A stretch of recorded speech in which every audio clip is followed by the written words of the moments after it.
BJP हिंदुओं पे प्रहार कर रही है। ये जितना SC ST OBC है इसको अभी हिंदू बनाएगा अभी इलेक्शन तक, और इलेक्शन खत्म हो जाएगा तो फिर कुटाई भी करेगा, हकमारी भी करेगा, कुटाई भी करेगा। भारत में किसी चीज़ पे बोलोगे तो भावना आहत हो जाएगी। चूहा पे बोलो तो गणेश जी नाराज हो जाएंगे, कुत्ते पे बोलो तो भैरव नाराज हो जाएंगे, उल्लू पे बोलो तो लक्ष्मी नाराज हो जाएंगी। रमेश बिधूड़ी की जो स्टेटमेंट पार्लियामेंट में रही है, जिस प्रकार की भाषा का प्रयोग उन्होंने बसपा सांसद दानिश अली के खिलाफ किया है, उसको लेकर के देश भर में गुस्सा है। मेरे साथ प्रोफेसर रतन लाल जी हैं एज ए एक्टिविस्ट, उनकी क्या राय है इस पूरे मामले पर? डॉक्टर साहब कैसे देखते हो पूरे मामले को? नहीं, उनका प्रमोशन भी हो गया ना। हाँ, और राजस्थान के प्रभारी भी बन गए, बना दिया। भाजपा की RSS की ये संस्कृति है। और दिल्ली विधानसभा चुनाव में आपने देखा होगा कि देश के गद्दारों को और जो गाली गलौज हुआ था वो मंत्री भी बने। तो जिनको भी बीजेपी में प्रमोशन लेना होता है उनको अभद्र भाषा ये सब इस तरह का इस्तेमाल जो है वो एक कंडीशन ये भी है। अच्छा होता है कि बिधूरी साहब जो महिला रिजर्वेशन बिल पे पास कराए हैं उसमें अपने समुदाय के महिलाओं की भागीदारी ही मांगते तो अच्छा होता ना। वो पिछड़ी जाति से ही आते हैं, गुजर समाज से आते हैं। तो गुजर छात्रों के पढ़ाई लिखाई के कुछ बात करते, शैक्षणिक बहुत पिछड़ापन है वहाँ पर। तो बोलते कि हमारे समुदाय के बच्चों को स्कॉलरशिप दो, आरक्षण विदिन आरक्षण करो, हमारे समुदाय का भी आरक्षण दो। तो ये सब नहीं बोले हैं और महिला आरक्षण बिल पास हो गया है। उसके बाद इस भाषा का इस्तेमाल हुआ है। और देखिए अभी देश में जो है ना, एक अभी सनातन पे विवाद चल रहा है, ठीक है जी। और उदयनिधि स्टालिन के खिलाफ कुछ लोग सुप्रीम कोर्ट भी गए हैं।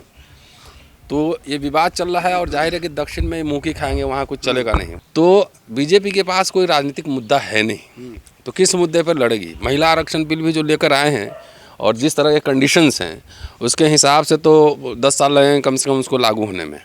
और उसमें भी उसका विरोध व्यापक हो ही रहा है, क्योंकि उसमें जिस तरह EWS जो है सवर्ण कोटा था, उसी तरीके से ही समझिए सवर्णों के लिए और हाई फाई लोगों के लिए कोटा है, सवर्ण महिलाओं का कोटा है। हाँ, तो उसमें लगातार ये मांग हो रही है। और आपने देखा प्रेस कॉन्फ्रेंस भी देखा अब देश भर में इसके खिलाफ कि उसमें SC ST OBC का भी, माइनॉरिटी का भी उसमें रिप्रेजेंटेशन हो। तो बीजेपी जो मसला आपने गाली की बात की, आपको क्या इस देश की जनता को पता है कि जो लोग अपने आप को राष्ट्रवादी कहते हैं और जो मुल्ला कटुआ शब्दों का इस्तेमाल करते हैं, जो 5 बार जो मुसलमान नमाज पढ़ता है वो दिन में, एक दिन में 88 बार इस धरती पे अपना माथा टेकता है, 88 बार। और जब जब ज़रूरत पड़ी इस देश के मुसलमानों ने कुर्बानियाँ दी हैं। कैप्टन हमीद और तमाम पहले अब्दुल कयूम अंसारी, तमाम लोगों ने राष्ट्रीय आंदोलन में सहयोग किया। और यहाँ तो मंदिर में जाने से पहले बगैर नहाए हुए नहीं जाएंगे, लेकिन जब नमाज पढ़ता है, जब पानी अगर नहीं उपलब्ध हो तो मुसलमान इसी देश का मिट्टी अपने इसमें लगाता है, इस पर वजू कर लेता है, मिट्टी से वजू कर लेता है। तो ये कोई अगर इस तरह का भड़काऊ बयान दे रहा है और मुसलमानों से देशभक्ति और राष्ट्रभक्ति का अगर सर्टिफिकेट मांग रहा है, तो उससे पूछिए कि दिन में कितनी बार इस धरती को चूमते हैं, किस धरती को आप रौंद रहे हैं। इस धरती से जो रिसोर्सेज निकला है वो सब अडानी में जा रहा है, ठीक है जी। तो ये सवाल है और इस बात को हम लोग को अब बहुत प्रमुखता से उठाना पड़ेगा। मुसलमान इस देश में अभी शांत है, उसने कोई रिएक्शन नहीं दिया है। जितने इनके खिलाफ बोलने वाले ज़्यादातर हिंदू ही समुदाय के लोग हैं या बौद्ध हैं या नास्तिक हैं। हाँ, तो ये इनको संस्कृति में मिला है। RSS कभी भी भारतीय संविधान में विश्वास नहीं था। जब संविधान बनी उस समय भी उन्होंने संविधान का विरोध किया था। तो ये एक पैकेज में है, ये धीरे धीरे घाल मेल करके, और अब लोग, हिंदू लोग भी समझ गए हैं कि जो निजीकरण हो रहा है, हकमारी हो रही है, तो किसका, मुसलमान का थोड़ी हो रहा है। जो सारे खाली मैं निजीकरण कह रहा हूँ, तो 100 पोस्ट अगर निजीकरण हुआ तो उसमें से 50 SC ST OBC में मान ले और उसमें आप EWS मान ले, तब भी तो जो है सवर्णों का 40-45% जो अपना कोटा वो समझते हैं, उनका भी तो नौकरी गया। बिल्कुल, उनका भी तो गया। हमारे कॉलेज में जो सिक्योरिटी स्टाफ हैं 12-15 हज़ार पे काम करते होंगे, अगर वही परमानेंट रहता तो वही जो है 50 हज़ार मिलता। तो उनका निजीकरण आपने कर दिया, तो एक तरीके से हकमारी हिंदुओं की हो रही है, मुसलमानों की नहीं हो रही है। मुसलमान तो नौकरी में है ही नहीं। आपने नौकरी उसको देते हैं, उसको तो हर जगह से साइड लाइन कर देते हैं। तो वो जो है अपना बिजनेस करके, टायर पंचर बना के, सब्जी बेच के, फल बेच के ये अपना करता है।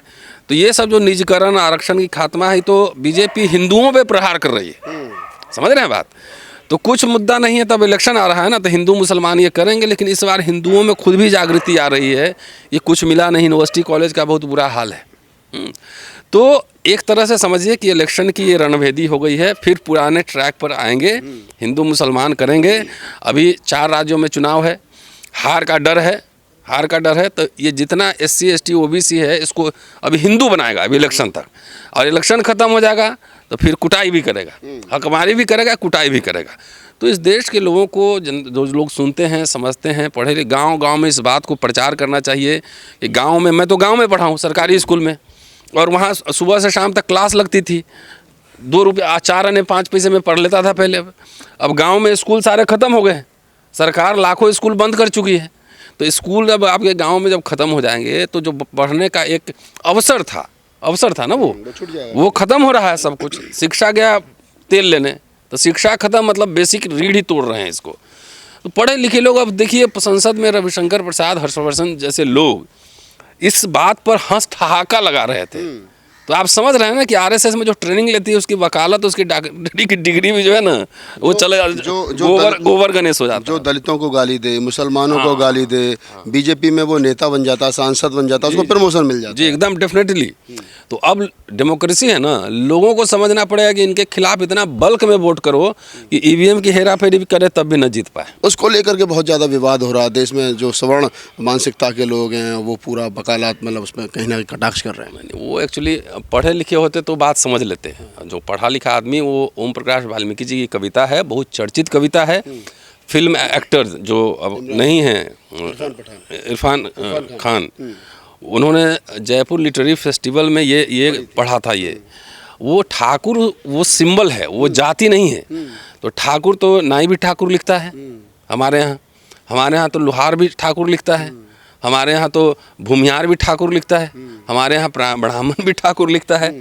तो झा जी का जो भाषण था ना, वो क्या कर थे, हमारे अंदर जो ठाकुर है उसको मारो, वो विश्वविद्यालयों में है, वो न्यायालयों में है, ये बात कह रहे हैं। तो जाति का संकेत नहीं था, वो एक विचारधारा है ना, एक सामंती प्रवृत्ति का। हो सकता है कि वो प्रवृत्ति किसी यादव में हो सकता है वो प्रवृत्ति किसी जाटव में हो, किसी में भी हो, वो तो प्रवृत्ति है ना।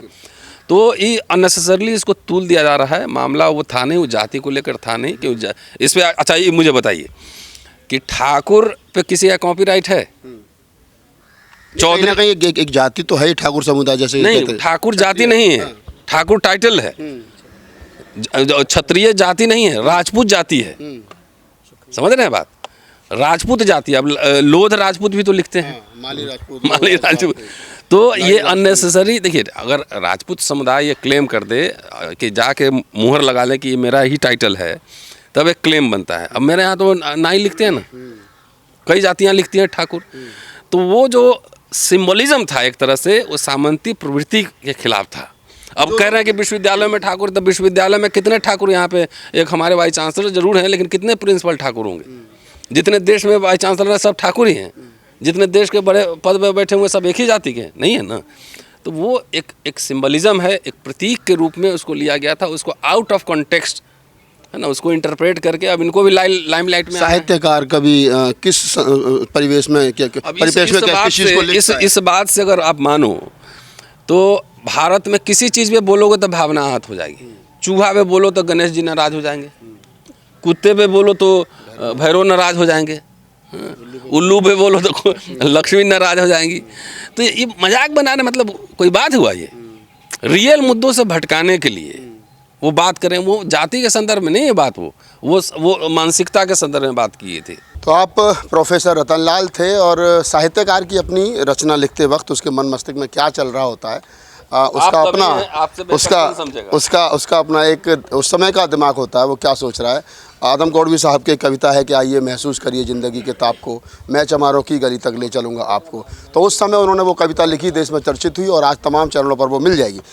साहित्यकार है ओम प्रकाश वाल्मीकि की कविता है, उससे पहले और बहुत सारी जातियों को लेकर के इस प्रकार की कविताएं लिखी जा रही हैं। लेकिन कवि आदम गौड़वी की इस कविता पर चमारों ने आपत्ति नहीं की कि आपने हमें हमारी जाति का इसमें क्यों लेके आया। ठीक इसी प्रकार जिस प्रकार ठाकुर के कुआं को लेकर के देश में विवाद हो रहा है।